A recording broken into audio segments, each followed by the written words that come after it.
जय हिंद साथियों। एक तरफ करोड़ों युवा जिनकी हाथों में किताब है लेकिन उनकी आंखों में अनिश्चित भविष्य, और दूसरी तरफ एक ऐसा व्यक्ति जिसने अपनी पूरी जिंदगी शिक्षा व्यवस्था में सुधार और पर्यावरण के लिए समर्पित कर दिया। आज वह व्यक्ति जंतर मंतर पर भोजन नहीं बल्कि न्याय मांग रहा है।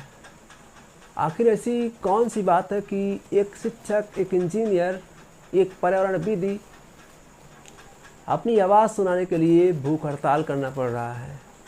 जी हाँ, हम बात कर रहे हैं भारत के सबसे प्रसिद्ध फेमस इंजीनियर, शिक्षाविद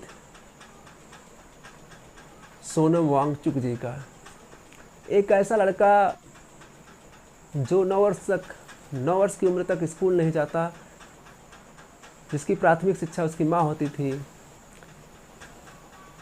जिन्होंने भाषा की बाधाओं और रटने वाली शिक्षा प्रणाली को स्वयं झेला था, जिसकी वजह से वो आगे चलकर केवल अपनी किस्मत नहीं बदला बल्कि लद्दाख की शिक्षा व्यवस्था को बदलने का सपना देखा और उसने स्थापना की से कमाल की।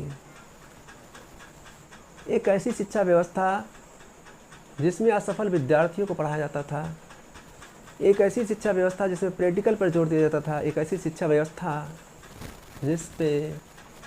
जिसका मुख्य उद्देश्य लर्निंग बाय डूइंग, कर सीखना, जिसमें सौर ऊर्जा जल संरक्षण की शिक्षा दी जाती थी, जिसमें नेतृत्व करना सिखाया जाता था, जिसमें बालक को कैसे उद्यमी बना जाए इस चीज़ को भी सिखाया जाता था। इन्होंने केवल ऐसी शिक्षा व्यवस्था की स्थापना नहीं की बल्कि किसानों की जल की समस्या दूर करने के लिए उन्होंने स्थापना की आइस स्तूपा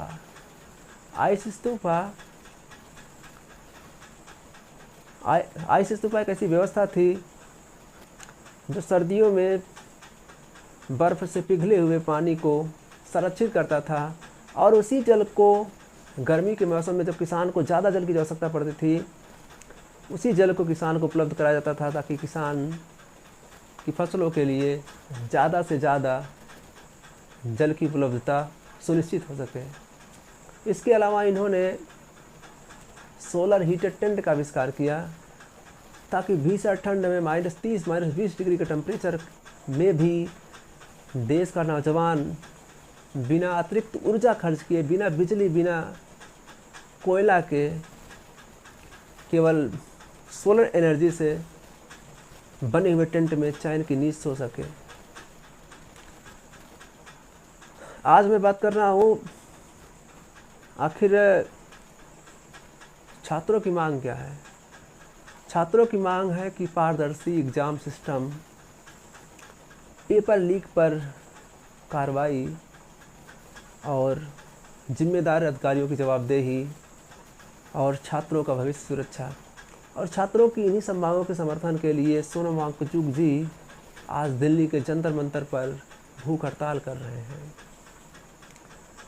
वो भूख हड़ताल अपने लिए नहीं कर रहे हैं बल्कि उन छात्रों के लिए कर रहे हैं जो कई सालों से मेहनत करते हैं और उनके माँ बाप की एक उम्मीद बन जाती है। जब जीत इस बात पर निर्भर हो, जब जीत मेहनत से ज़्यादा व्यवस्था पर निर्भर हो, तो सबसे पहले अगर छात्र का कुछ उठता है तो वह भरोसा। जी हाँ, सवाल ये नहीं है कि आप सोनम वांगचुक जी के समर्थन में हैं या उनके विरोध में है, बल्कि एक सवाल ये है कि क्या देश के नौजवान छात्रों क्या यह अधिकार नहीं है कि एक ऐसी सिस्टम व्यवस्था उन्हें मिले जिस पे वह भरोसा कर सके। लोकतंत्र में असहमति, संवाद, जवाबदारी तीनों का अलग महत्व है। फैसला आप पर है, क्या सिर्फ एक भूख हड़ताल है या आने वाली पीढ़ी के भविष्य की लड़ाई है। जय हिंद, जय भारत।